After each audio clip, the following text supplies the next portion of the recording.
That's also the whole branding around Zach's season, right? We are going back to regular love stories. And it's like the subtext Regular. is, and they're white. And it's back to normal, Southern belles, football stars. Hi, we're Julie and Kelly, and we're here to find love. Let's talk about Zach's Bachelor season premiere. We're on Bachelor season 27, episode 1. We get our limo entrances, Zach's first impression rose, and a new record for the most number of kisses on night 1 of a season. We're going to talk about our first impression of Zach and our predictions for the season, as well as which of Zach's woman stuck out to us the most and what the heck happened to Madison, the girl who forced a kiss on Zach. So let's get into it. If you're new here, welcome. We're 2 dating coaches who analyze the relationship psychology and dating themes in reality TV shows, and we do weekly Bachelor recaps. So if you're into this sort of stuff, hit that subscribe button to follow along and join the conversation. Episode 1 of any season of The Bachelor is usually pretty much boilerplate, same process every time. We get a little intro of Zach, we get a couple of intros of a couple of the women, we get the limo entrances, cocktail parties, Zach talks to each woman kind of for the first time, and then a rose ceremony. So that was the basic overview of the episode. There wasn't a lot of drama this night. It was pretty minimal on drama. The main thing that happened was there was a girl, Madison, who really wanted to get a kiss from Zach because Zach was kissing a lot of women. He did break a record for the most number of kisses on night 1, so that was a pretty, I don't know if it's a big deal, but it was definitely of note. And Madison wanted to kiss. She kind of pushed it with him and grabbed him and kind of forced it. It was pretty uncomfortable. Zach looked really uncomfortable. And afterwards, he sent her home. Long story short. Other than that, it was pretty straightforward. The first impression rose went to Greer, who we'll talk more about later. We typically talk about the relationship themes in this show, but, episode 1 is pretty light on that kind of stuff because it's just introduction. So let's just talk about, our general thoughts about Zach, because I think that both of us have, in fact, pretty strong feelings about him, just based on this episode and what we know about him from Rachel and Gabby's season. So, Julie, I'll throw it to you. I think his whole branding or his value proposition as being the Bachelor was that he felt really emotionally ready. And to me, he felt like another super basic profile that you see on Hinge. What do you like? I like pizza. I like hot dogs. I like football games. I'm 6'4". I played football. I was a DJ. I like listening to the Chainsmokers. Everything about Zach literally felt like every man that you've ever swiped left to on Tinder, because you see so many of these personality types. So to me, I was like, what's his thing? What's his thing that makes him so compelling? And it doesn't mean you have to have such a specific or a different personality to be worthy of love. It's just, what is Zach offering us? What is his lesson, and what is something that he can really teach the audience? I didn't see a lot of that. He seemed very uncomfortable being a lead. He didn't feel attractive as a partner that was super ready or earnest or on the path of really wanting a family. It just felt like he was in a script and he was saying everything that you say. He was putting all of the right words together. But he just seemed so uncomfortable in his skin. And that to me was so unattractive to watch when I was seeing him have all of this one-on-one time with the girls, or even in the limo entrances. It's his smile didn't reach his eyes. I am noticing some red flags around how much he continues to villainize Rachel and throw her under the bus. I'm completely in agreement with you about Zach. I think he's fine. I think he's a nice guy. I think everyone kind of agrees he's boring, and everyone's kind of disappointed to have him be the Bachelor. And I love that you mentioned it's not that makes him less worthy of love.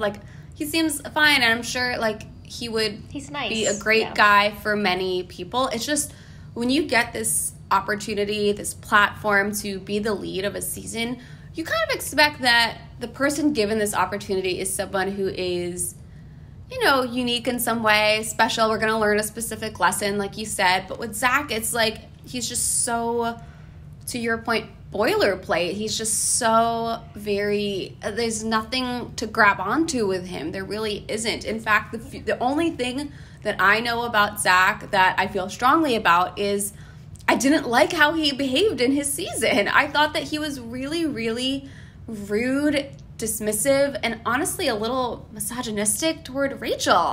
It's like we were two strangers. I don't know what it could be, but Rachel's concern came out of nowhere, and I think it's to be honest, and she was putting on a front. I just didn't really like the way that he handled that situation. It felt like he went into the fantasy suite. He expected a lot of affection from her. She didn't give it. It seems like maybe she turned him down sexually, or she just wasn't as whatever all over him as he had maybe expected for that night. And then he came out of it and just like tore her down on national television and just painted this whole picture of her as being fake and a different person and not what I thought she was. And that reputation has followed her. That is what now everyone says and feels about Rachel. And so I really take issue with the kind of guy who, you know, as soon as he realizes a woman doesn't feel the same way about him, he turns to tear her down. Really, that to me, it's a red flag. And in dating, I mean, anytime you hear someone bashing their ex, like, oh, my ex was so crazy, whatever, like, red flag. It's like, why can't you end your relationships gracefully? Like, why can't you end your relationships with love, care, and tenderness? Of course, there are some situations where something bad happened at the end of a breakup, but even in this effort, in this his own season, he's now here with his own new cast of women. He still has Rachel's name in his mouth. He's still talking about her every time he breaks up with a woman. He's like, oh, I was led on. I know what it's like for people to not be honest with me. I know Rachel did it to me. It's like, why do you have her name in your mouth? Enough, Zach. To me, I was just like, what is this? Like, you guys already made up in the after the final rose. Why are you still talking about her? And so, I don't know. It gives me a bad vibe. It just makes me feel like his whole, like, nice guy thing isn't even really, is maybe skin deep. Like, maybe what's within isn't so pretty, isn't so nice. And so that's the only thing I know about Zach. So it's kind of like, not that I think that he's secretly this evil, vicious guy, but it's like the one thing I know about him I don't like. And so I'm just so baffled why he's here, you know? Yes. It's such a great point. I don't think enough people are really talking about it because, you know, there's a lot of think pieces, a lot of Bachelor podcasts talking about how he is a very boring lead. That's true. We've had a lot of boring white leads, though. What makes Zach exceptionally interesting is the fact that he continues to take no accountability in his dynamic with Rachel. He understands that it was a part of him being selected as a bachelor, but he really could have taken that moment to say, I understand now after reflection that me and Rachel are just not compatible. I am so grateful for this opportunity to find people that I can really connect with, and that's going to be me as a lead. I really want to get to know you. I want to get to know the things that we align on, the things we may not align on, because I'm looking for a forever partner. He didn't say that. Instead, he said all of the things that people say when they think they want a relationship. I want a best friend. I want someone to eat pizza with. I want someone to be goofy and weird with. We all want those things, Zach. What makes it distinctive? What makes it special? This. You know, I was noticing that too last night. I was like, oh my God. Someone said that. One of the girls, I think it was Catherine, one of the first girls said that exact thing to me. He's like, that's what I want too. I want someone to be weird with. I'm weird. I would love weird people. It's like, oh my God, guys, come on. I saw absolutely zero vulnerability from Zach. In his entire season of Rachel, I continue to see no signs of vulnerability, and that makes him very, like, there's no charisma of, like, for him as a lead if he's not able to really show his emotions and show, like, what he is really all about. I'm so curious to find out what the deal is of, like, we know how he behaved in his relationship with Rachel, didn't like it. Let's see how he behaves in his relationships with these other women. He also clearly didn't learn anything from the situation, to your point, no accountability. And so I'm so curious to see what happens here. He's clearly just running with his own story of what happened. He has not internalized anything about what he and Rachel talked about after the final rose, about what happened on her side of it. And so he just he's running with his own narrative about how what happened in that breakup. I would be surprised if he has grown at all between now and Rachel's season. My guess is that he's going to repeat similar behaviors, because if you don't take accountability, you're going to repeat your mistakes. You're going to just do the same thing and end up in similar situations. So that's my guess about him. And I think you're so right to point that out. It's like, you know, at the bare minimum, what I want from a lead from The Bachelor or any of these shows, it's like I want people who I can root for. I want people who are growing the same way we're growing as people. I want people who are exemplifying some of the typical trials and tribulations of dating, and people who can kind of show us a story of personal growth and not just I'm deserving and my exes didn't value me and like here's my crowns, people come date me. You know what I mean? Like something more than just that, because of course we all deserve love. It doesn't make anyone unique. We all are deserving of love. And so I just I hope we get more from Zach. Let's see. I mean, I always want to give people the benefit of the doubt. So I'm rooting for you, Zach. I want you to end up proving us wrong. Please prove us wrong. I want you to end up being interesting.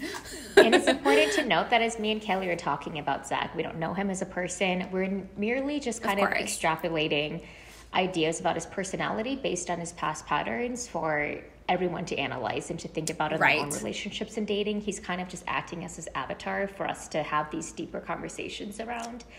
But to your point, Kelly, it is true that, you know, he did this kind of crappy thing to Rachel on television. Now he's awarded for it, and I don't see him doing anything to show accountability or to change the narrative where it can uplift Rachel, because he really pummeled her in her season. She got so much hate, so much.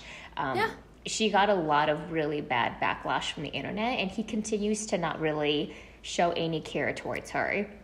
I don't like that. And I just feel like, okay, if he's not doing that now, how is he going to treat the rest of the girls on the season? I've seen absolutely zero personality from Zach, and the way that he is as a partner that would make him distinguishable from someone that you could just see on a Hinge profile. You know, like I would like to see something to the story, just so I can be like, okay, like this is a season that showed this really beautiful representation of love. It just kind of feels like it's teeing up for he's gonna find someone, they're gonna get engaged, and they're gonna break up 3 months, 6 months after the season ends. You're right. You're absolutely right. And then what makes it different from any other season? It's like if they just wanted to pick a random guy who doesn't have anything particularly interesting going on for him, it's like you might as well have picked a person of color, because you know what? It's like if you're going to pick someone that wasn't a fan favorite, that doesn't really have a compelling storyline, and that people are going to be confused and feel like, why did you pick this guy?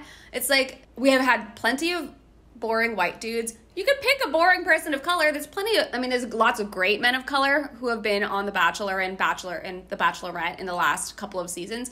But if you didn't need to have a case for Clayton, you didn't need to have a case for Zach, then just pick a guy of color who's hot. There's been so many of them.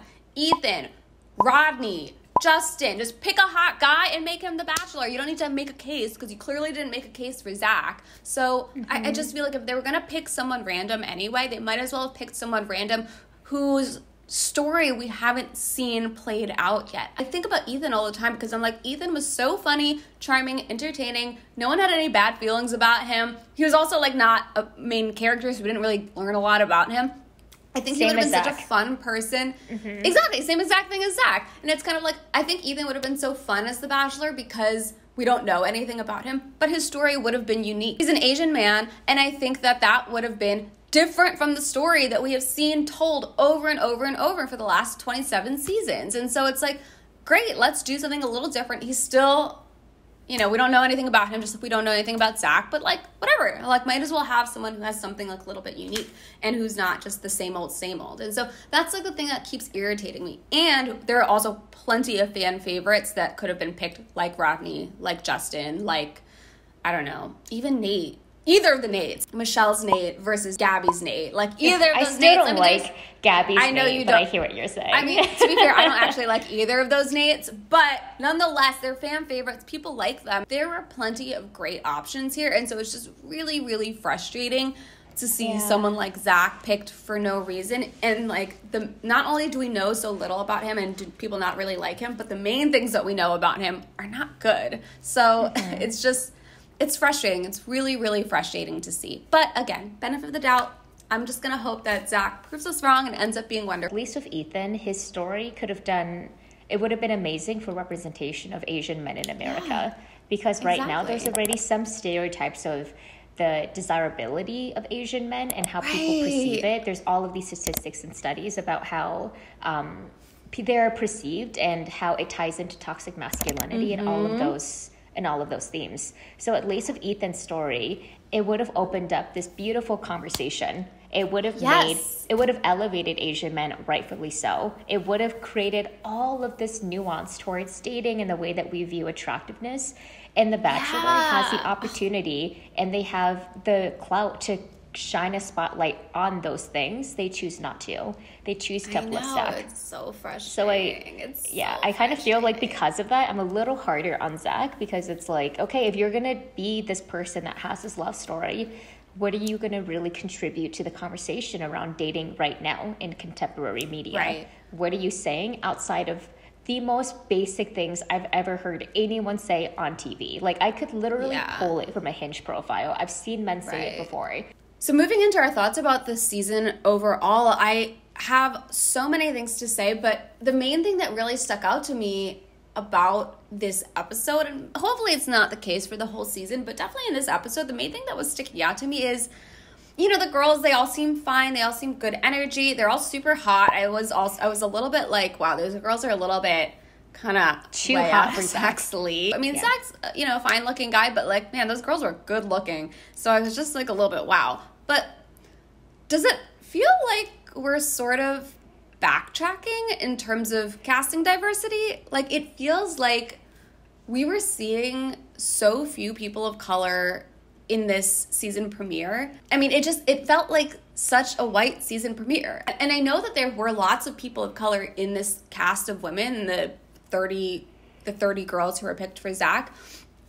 But I wouldn't have known that from watching that episode. Like, I only know that because I saw, like, the cast photos with, like, the 30 girls lined up. In the episode, I feel like the people of color got such little screen time. I'm not sure what was going on. I think I saw maybe 2 Asian contestants. That was I saw them too. Ravi, Vanessa, Dinh. But they got such little screen time. I, didn't know what to do with it. Didn't get any sense of the personalities at all. I think they both went home, too. So it's like, Vanessa was the one who did that New Orleans dance. Lekha licked Zach, which was kind of interesting, but it's a little mid on that one. But, it's just like we didn't get any time with them, and they were gone. We did see Charity and Brianna both got a bit of attention in the episode, which I did appreciate. I loved seeing Brianna get kind of like a princess at it. Like, Brianna had her rose already, and so she walked in with a beautiful red dress. It was really dramatic, and I really appreciated that. But that was kind of it in terms of meaningful BIPOC storylines, I would say. And there were other people of color in the cast. I know that there was Olivia Lewis was like really cute. She walked into and had like really cute interaction with Zach.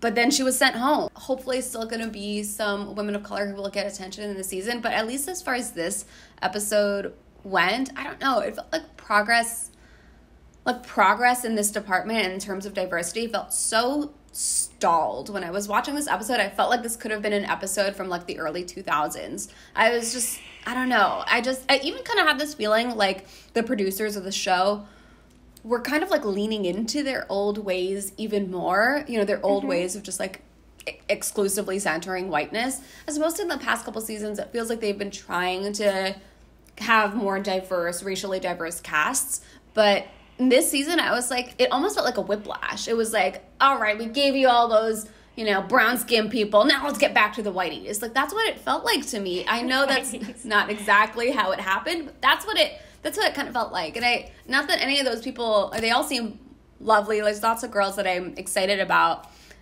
but I don't know. It just felt, that was just the feeling I was getting. I don't know if anyone else agrees, but that was what I got from this season premiere. It felt whiter than usual, or at least whiter than the last couple of seasons. Well, that's also the whole branding around Zach's season, right? We are going back to regular love stories.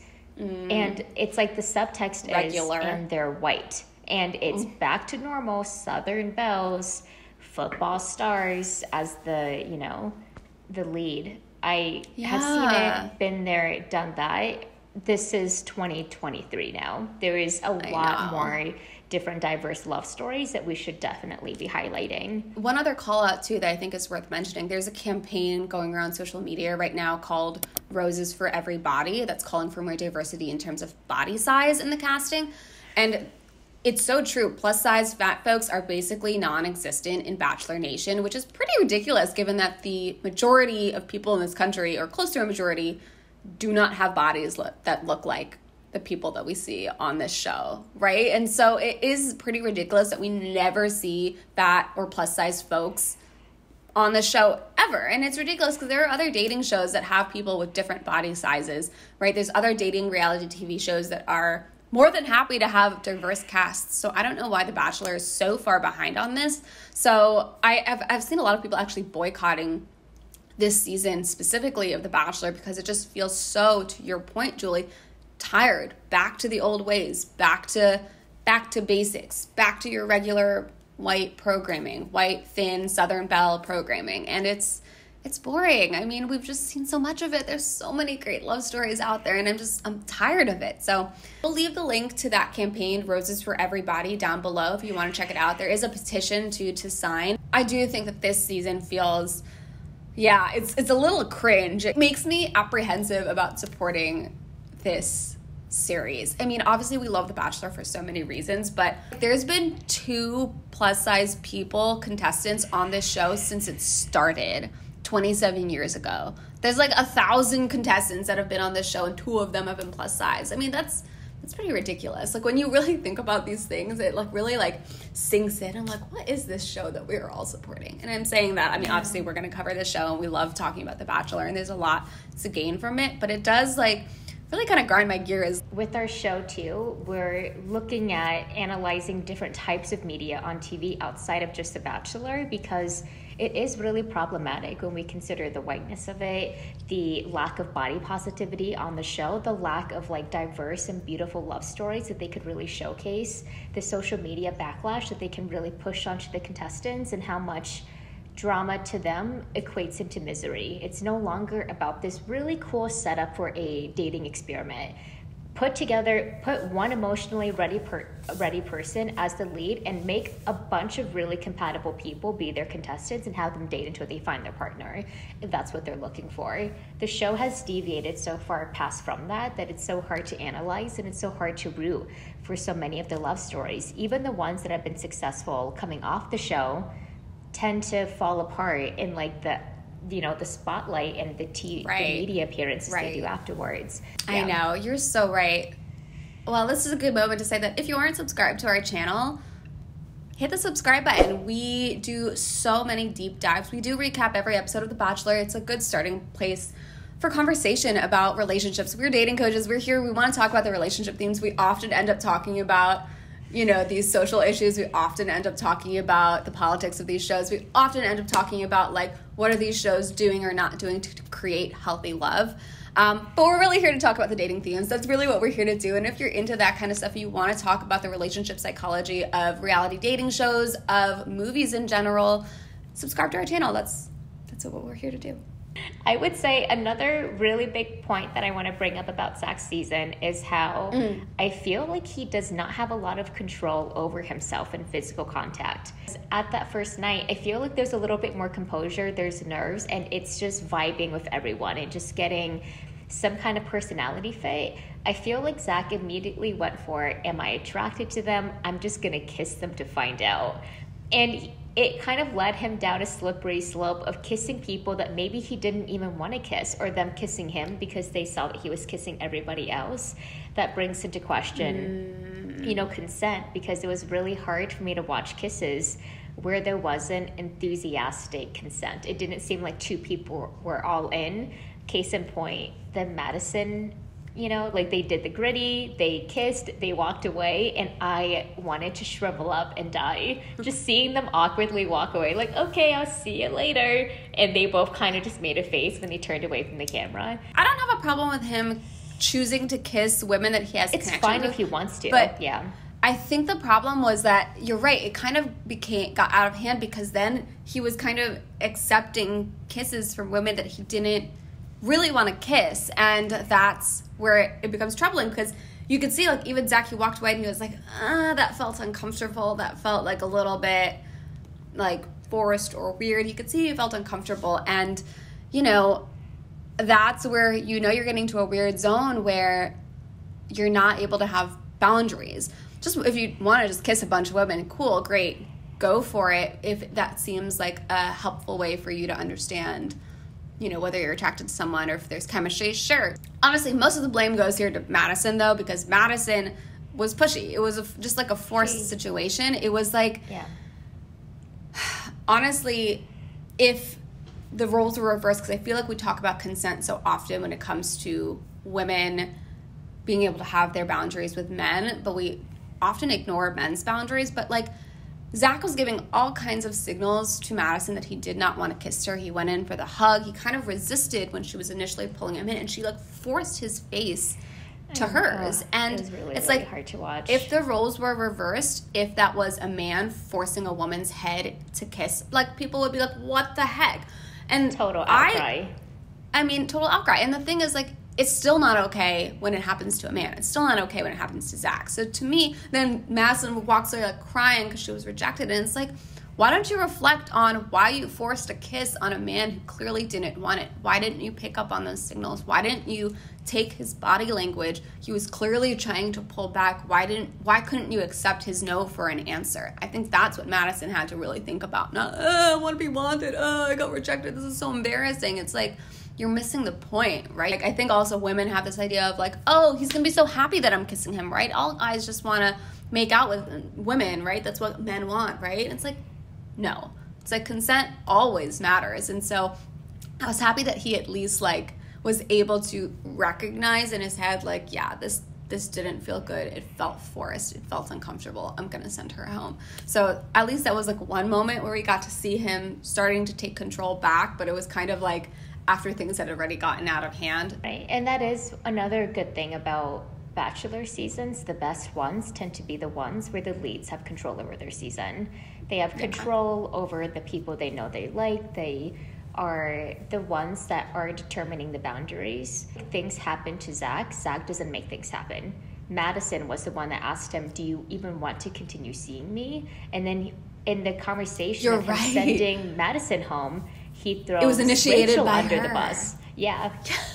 I wanted to disrupt your conversation. Yeah. I don't want to force things, and I want things to come natural. I don't want to put you through something that's not real, because I know what it feels like to be led on, and I don't want that for you.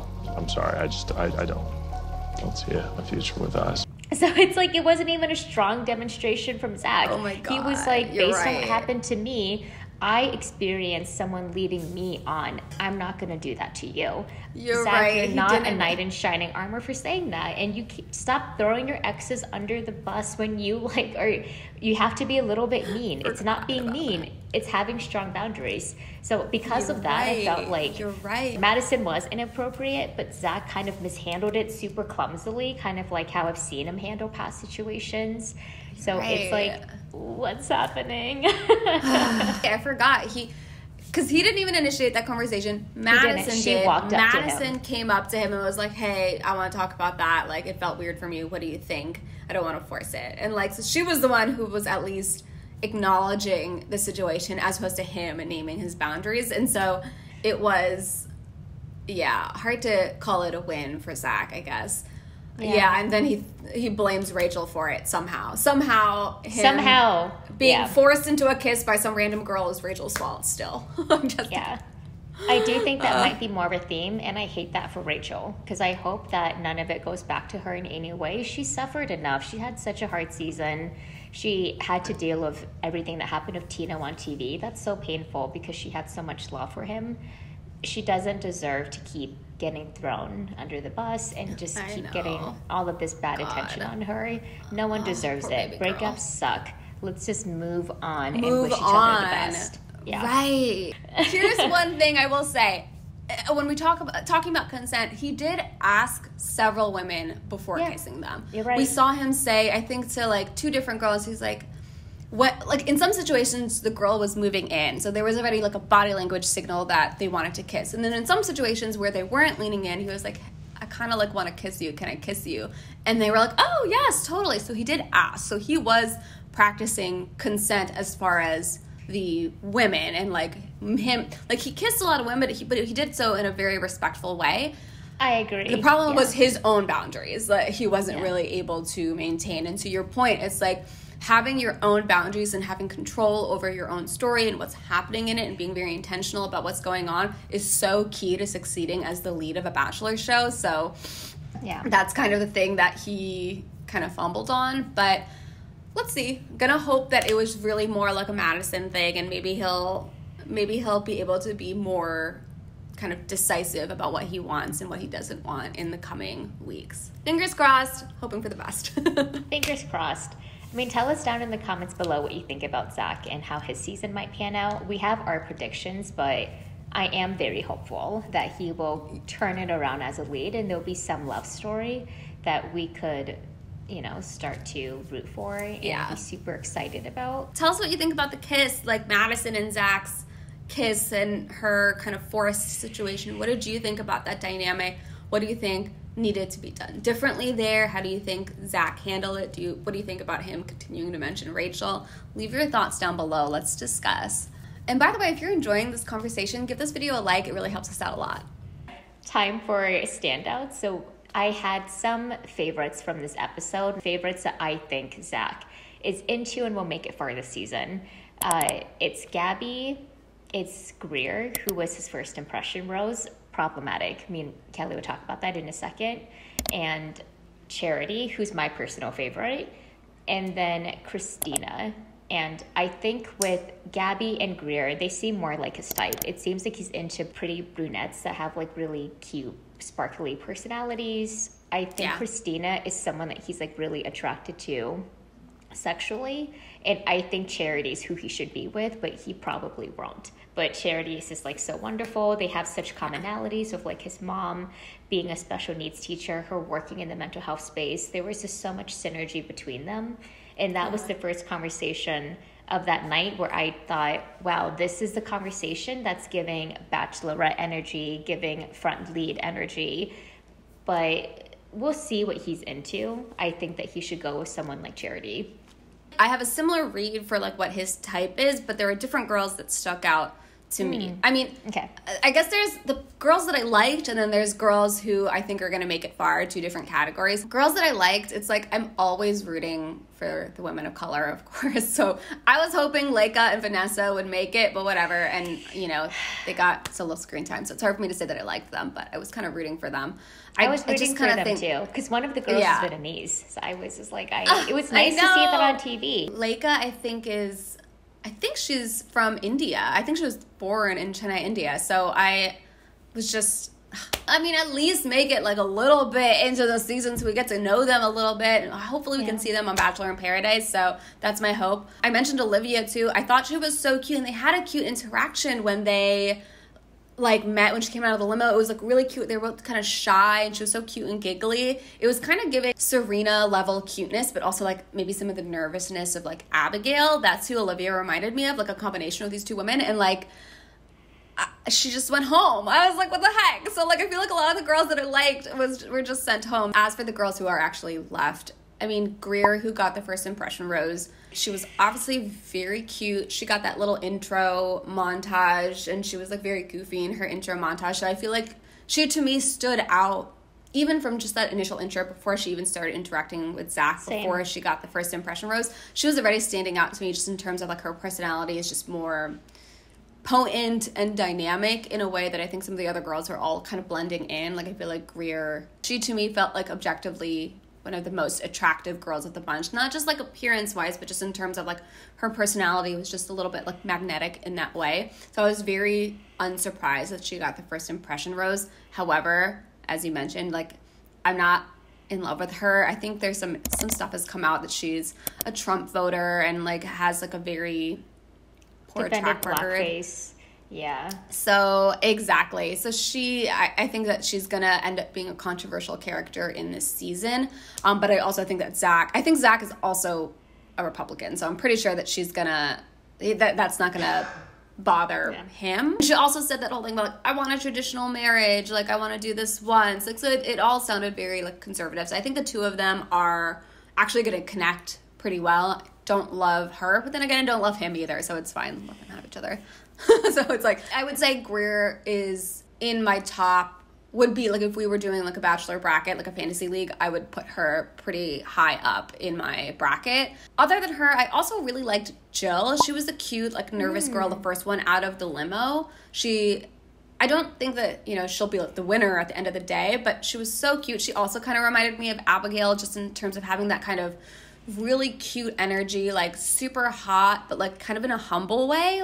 She was nervous, but not unconfident, and so I really liked that. That's kind of how I feel like I'm confident, but I'm, like, always nervous, and so I feel like I identified with her a little bit. And so I don't know, I just really liked her. She seemed very lovable. I kind of get the sense that she might not get the attention that I would want from her, just from, like, the preview. We see her, I think, saying to Zach, like, you haven't given me a one-on-one date yet, why? Like, so we see her saying that. So very similar to the Abigail story, where Abigail was really excelling with Matt James, right? I think she was in Matt James this season, but Matt James just never gave her a one-on-one, and she just went home without any fanfare. It was just, like, very random, in fact, even though they had been connecting so much the whole season. So that's kind of the vibe I'm getting from Jill, that she might be beloved. I think Zach is going to like her. I think everyone's going to like her, but she's just not going to get a lot of attention. So that's my theory about Jill. Oh, and then the same girl that you said, Christina, the girl in the party bus, right? I mean, she did, like, I that could tell little he's just attracted to her. thing. Yeah. Yeah, and I think I think Zach just thinks she's hot. Yeah, I mean, she was hot, and she was, like, looking great, and, like, she didn't do anything that kind of ticked me off. So I think I'm skeptical of her because she has a little bit of that party girl vibe, but that just might be me and, like, my taste. I was skeptical of her, but she actually seemed really nice. And I was, like, reading about her. She likes Lizzo. Lizzo's my main bitch, so I kind of feel a kinship with her now. So I'm pro Christina.